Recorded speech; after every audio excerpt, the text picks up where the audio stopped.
Hi there, I'm Violet Van Hees and this is Grow Your Movement Freedom. Welcome. So today I'm continuing on a series of little videos that I'm doing for you about how to help yourself improve faster. When you want to shift something that's uncomfortable, or you're coming out of having a surgery and coming out of a cast and you want to get back to good function, or if you want to change tightness in your body, or find some way to do something new that you love, like if you're learning a new skill like golf or paddleboarding or something and you want to learn it faster. These are all tips to help you learn faster. And today I'm going to give you a little insight into a tool that's really helpful, that's in your own hands and lets you really be the master of your own process of learning and your own creative process easier and faster.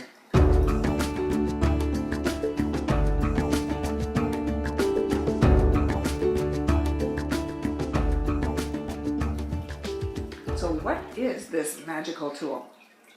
Well, it's something so simple you'll hardly believe it.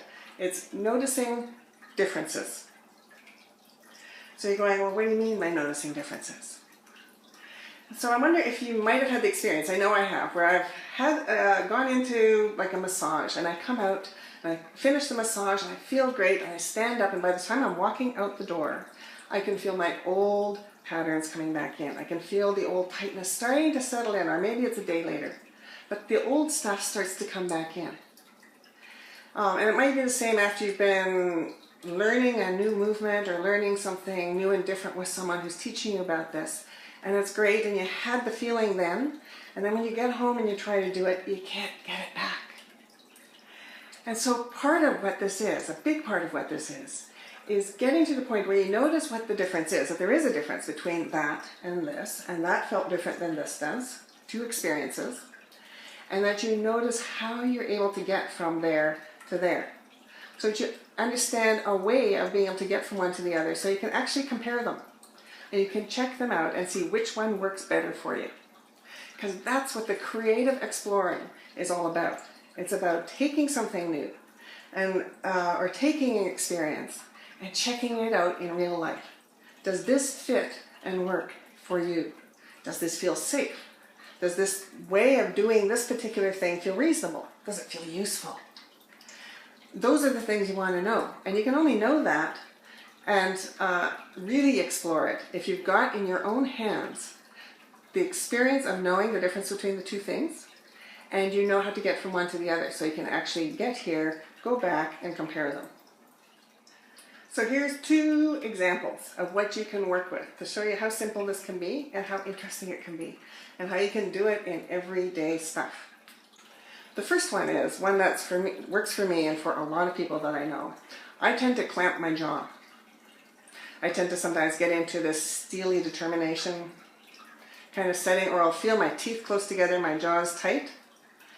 If I shift it so that I just let my jaw hang a little bit loose, so there's the tiniest little amount of space in between my teeth, so you can try that.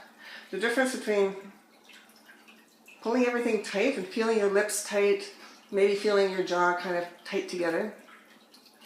And for me, my eyes are part of that as well. I sort of get concentrated focus. And if I compare that to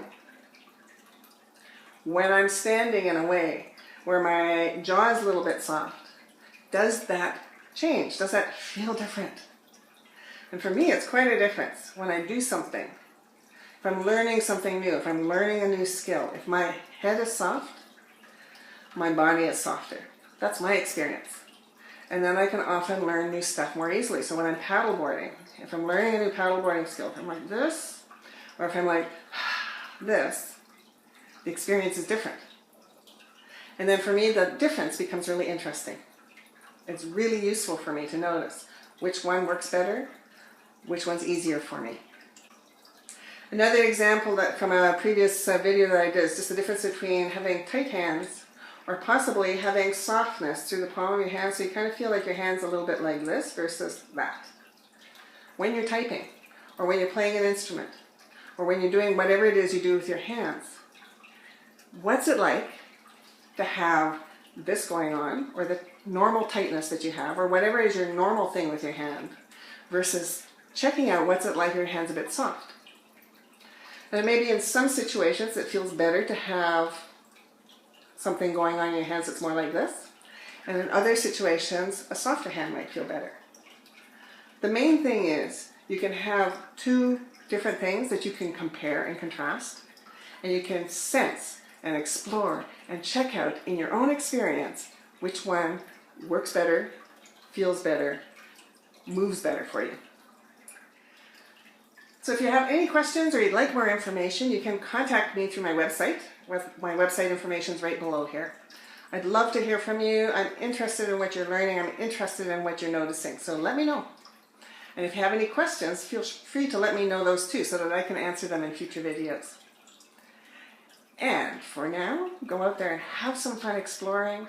Enjoy playing with this. Enjoy becoming your own creative agent and helping yourself find what works and feels good for you. Bye for now.